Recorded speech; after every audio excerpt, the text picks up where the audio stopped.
Hello everyone. आज हम हमारी क्लास का नेक्स्ट प्रोज पोइट्री करने वाले हैं, नेल्सन मंडेला के नेक्स्ट वाली a tiger in the zoo. Before we start I want to tell you कि जो लास्ट चैप्टर था उसकी एक्सरसाइज कंप्लीट हो गई थी, सिर्फ लॉन्ग क्वेश्चन आंसर्स रह गए थे, वो आप आपके सॉल्यूशन में से देखकर कर सकते हैं। So let's start our poetry a tiger in the zoo. ये पोएम लेस्ली नॉरिस ने राइट की, लेस्ली नॉरिस के थ्रू है। इस पोएम में जो पॉइंट है वो सिर्फ एक मेंटल कंडीशन दिखाना चाहता है केज्ड टाइगर की। I mean tiger is a wild animal and we all know that he is it's it indicates power, freedom. ठीक है, तो पॉइंट सिर्फ ये बताना चाहता है कि टाइगर जब केस था तो उसके मेंटल कंडीशन क्या थे, जब वो कैद है तब वो कैसा फील कर रहा है, और वो नेचुरल हैबिटेट में होता है तब वो कैसा फील करता।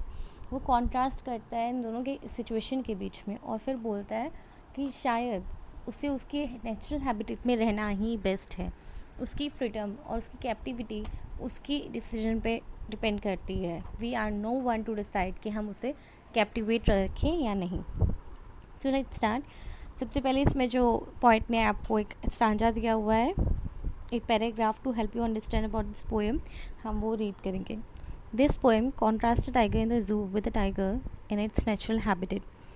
The poem moves from the zoo to the jungle and back again to the zoo. Read the poem silently once and say which stanzas speak about the tiger in the zoo, and which ones speak about the tiger in the jungle.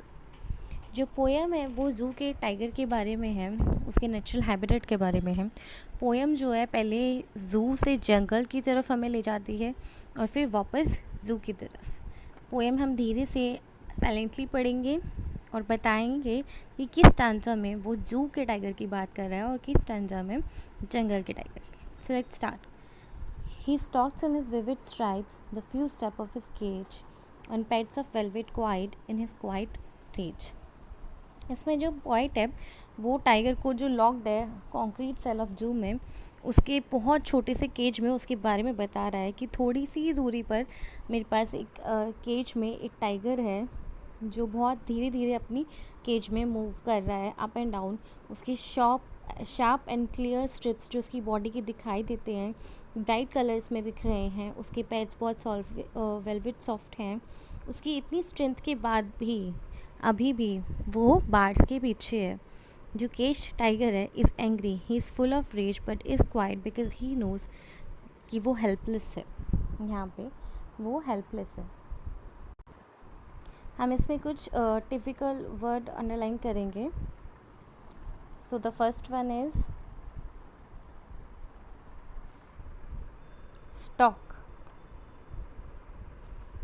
Stock का मतलब होता है to move quietly and slowly in a threatening वे।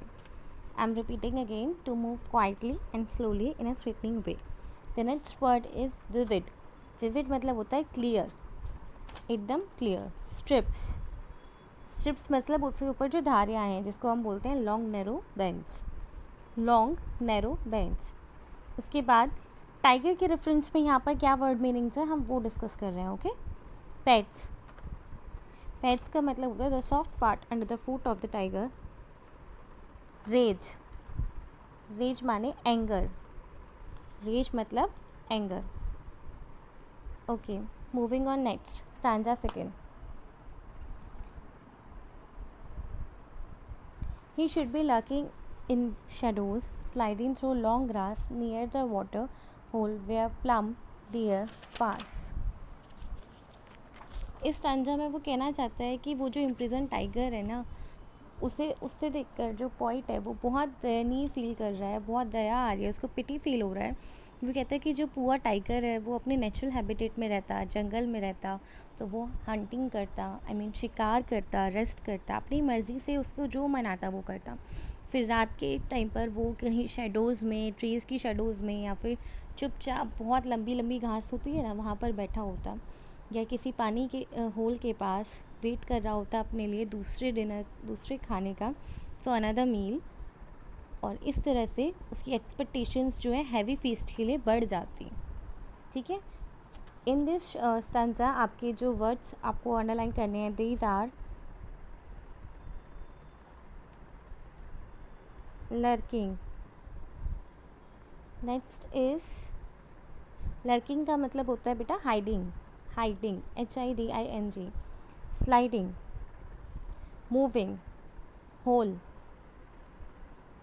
कोई भी pool, pool water pool की बात हो रही है यहाँ पर, छोटे छोटे जंगल में कहीं कहीं पर पानी इकट्ठा हो जाता है, उनको बोलते हैं water hole, plump, chubby.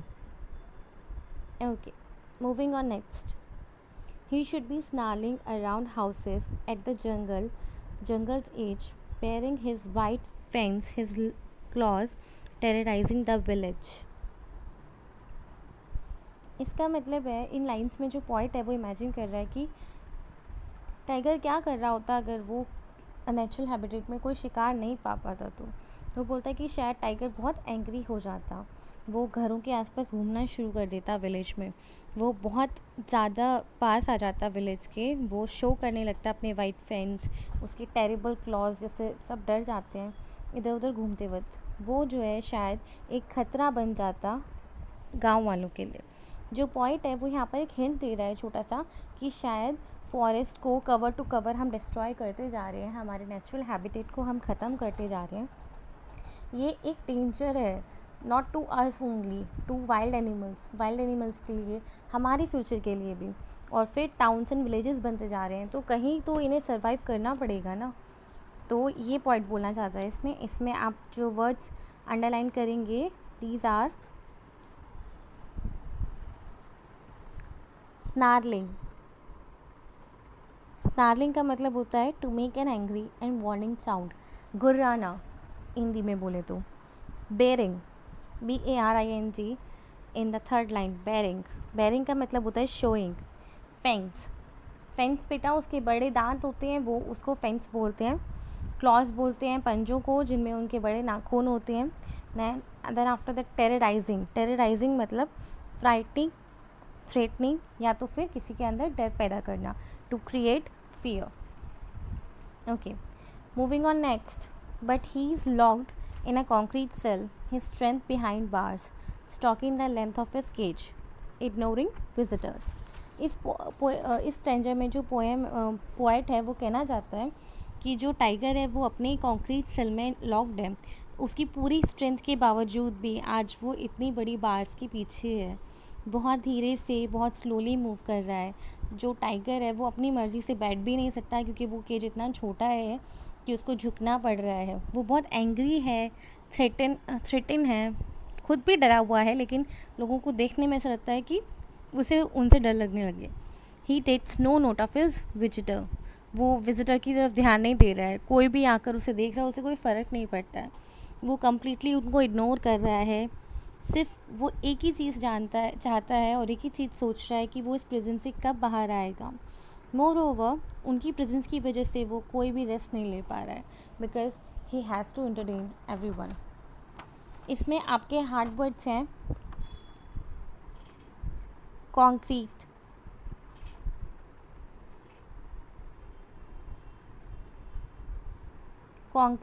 Concrete meaning a very small and unpleasant cage. Concrete cell मतलब a very unpleasant and small cage.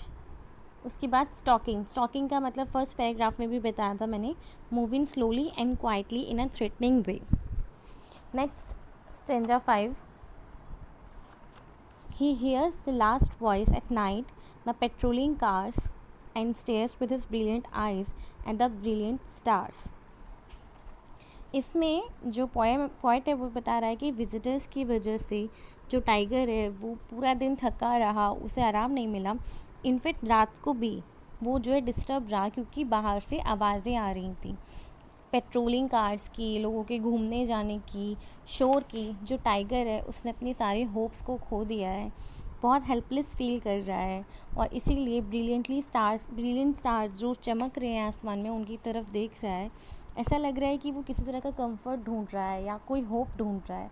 You know, people always live on a hope कि अगर अभी लाइफ में कुछ ठीक नहीं है तो फ्यूचर में सब ठीक हो जाएगा। What is the worst thing कि हम होप गिव अप कर देते हैं। जब हम होप गिव अप कर देते हैं तो हमें एक छोटी सी किनारे की ज़रूरत होती है जिसमें हमें ये होप मिल जाती है कि अब शायद सब ठीक हो जाएगा। सेम सिचुएशन टाइगर के साथ है कि उसने बहुत स्ट्रगल किया पूरा दिन, वो सोचता रहा कि मैं यहाँ कैसे पहुँच गया, मैं यहाँ से कब बाहर आऊँगा, मैं क्या ऐसा करूँ कि मैं बाहर चला जाऊँ। लेकिन जब नाइट होती है, उसका डे एंड हो जाता है, तो उसको लगता है कि शायद ये उसका डेली रूटीन हो गया है, ये उसकी लाइफ का पार्ट बन गया है। अब वो कभी इससे बाहर नहीं आ पाएगा, अब वो कभी अपनी लाइफ जी नहीं पाएगा फॉर द वे, इन अ वे जिसमें उसे जीना था या जिसमें वो बना था, जिसके लिए वो बना था। इसलिए वो शांति से बैठा हुआ, जबकि वो जानता है कि वो कितना डिस्टर्ब है मेंटली एंड इमोशनली, वो शांति से बैठ के स्टार्स की तरफ देख रहा है, जस्ट टू नो कि कोई होप मिल जाए मुझे उन स्टार्स में देखकर, थोड़ा पीस मिल जाए, शांति मिल जाए। ओके, एग्जैक्टली ऐसा लग रहा है कि उसे जो है कंफर्ट चाहिए, वो स्टार्स में कुछ कंफर्ट, कुछ होप ढूंढ रहा है। His brilliant eyes shows that he still hopes for the day when he would be able to free. उसकी आइज़ बोल रही हैं कि शायद वो एक दिन फ्री हो जाएगा। आपके लिए इसमें जो हार्ड वर्ड्स हैं, पेट्रोलिंग है। और पेट्रोलिंग का मतलब होता है वो कार्स जो घूमती है, जैसे अभी लॉकडाउन के टाइम पर पुलिस की कार्स पेट्रोल करती हैं देखने के लिए कि कहीं पर कुछ भी ग्रुप इकट्ठा नहीं हो रहा है। ऐसे ही जो ज़ू होता है या तो फिर सर्कस या इन सब जगहें होती हैं, वहाँ पेट्रोलिंग कार्स होती हैं। इवन हम जब कोई भी जंगल विज़िट करने जाते हैं, लाइक गिरवन हम विज़िट करने जाते हैं, वहाँ पर भी पेट्रोलिंग कार्स होती हैं, जस्ट टू नो कि हाँ सब ठीक है कि नहीं। Okay, the next word is brilliant. Brilliant मतलब होता है वेरी ब्राइट। पेट्रोलिंग का meaning you can write down, to go around an area at regular times to check that it is safe. Exactly, okay. So ये poem है Leslie Norris के थ्रू, Leslie Norris ने ये पोएम लिखी है। इस पोएम में हमें एक टाइगर के बारे में पता चलता है, बट लिटरली ये हमारी खुद की सिचुएशन को शो करती है, that we are emotionally caged, we are the people who also wants to have some hope, we are given up, we have given up everything.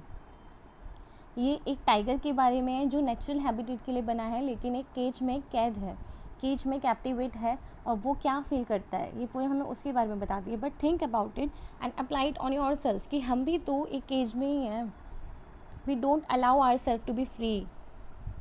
हम ज़्यादा दूर का नहीं सोचते, हम अपने ड्रीम्स को सेटअप नहीं करते, हम लोगों के बनाए हुए दायरे में हमेशा कैद रहते हैं। This is what poem reciprocate with to us, at least मुझे ऐसा लगता है। ओके, इस पोएम में कुछ पोइटिक डिवाइसेस यूज़ किए गए हैं, लाइक रिपीटेशन हुआ है इसमें वर्ड्स का, जैसे कि वेलवेट, क्वाइट, क्वाइट रेज, उसके बाद ब्रिलियंट आइज़ या तो फिर ब्रिलियंट स्टार्स।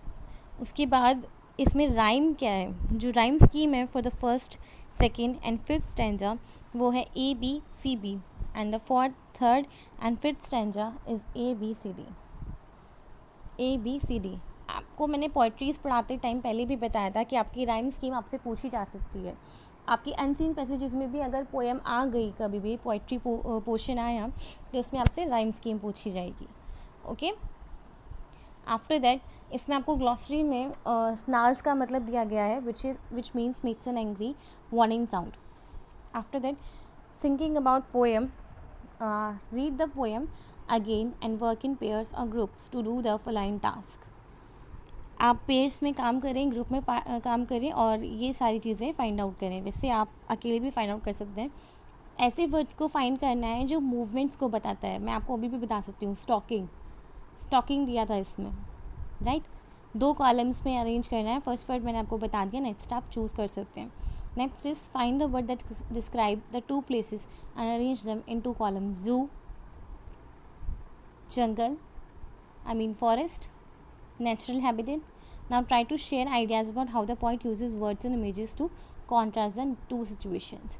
आप अपने आइडियाज़ को पोइट की तरह यूज़ कर सकते हैं और बता सकते हैं कि पोइट ने कैसे कॉन्ट्रास्ट किया है। Okay, next is notice the use of word repeated in lines such as these. Use of word कौन सा रिपीट हो रहा है, on pads of velvet quiet in his quiet rage and stares with his brilliant eyes at the brilliant rage. What do you think is the effect of this repetition? इस repetition का क्या effect हुआ? ये जो repetition किया है ना poetic ने, पोइटिक डिवाइस का इसमें पोइट ने, वो इंक्रीज़ करता है इंटेंसिटी को, कि टाइगर्स की रेज क्या है, टाइगर कितना गुस्से में और कितना हेल्पलेस है, वो ये फील कराने के लिए आपको ये 2 लाइनें बोल रहा है। नीचे दिया है आपको थर्ड क्वेश्चन में, read the following 2 poems, one about tiger and other about panther, then discuss. ये आप कर सकते हैं बट वर्बली कीजिए, don't note it down. Okay, the tiger and the panther के बारे में जो आपके पास पोएम है. I want to give you a long question for this. At least एक क्वेश्चन आप कर लें इसका long question. Write down. Love for freedom is the natural love for freedom is the natural instinct of every living being. Love for freedom is the natural instinct of every living being. Comment. जो freedom है उसके लिए हमारा जो भी प्यार है, हम हमेशा फ्री होना चाहते हैं. It's about us. आप टाइगर के ऊपर ना रख के अपने ऊपर रखकर देखिए कि we want freedom for every instant want of freedom. इसके बारे में आप क्या सोचते हैं, इस पर आपको कमेंट करना है. This is the first question. Second is it right to confine wild animals into the cages, why और वाई नॉट. क्या ये सही है कि वाइल्ड एनिमल्स को केजेस में रखना चाहिए? अगर सही है तो क्यों सही है, और सही नहीं है तो क्यों सही नहीं है? I am going to repeat my 2 questions which I give you to homework. Love for freedom is the natural instinct of every living being. Comment. The next question is it right to confine wild animals into cages? Why or why not? Okay, आज के लिए इतना ही. For the next हम next में इसके small questions करेंगे. I will give you small questions and answers for this. Okay.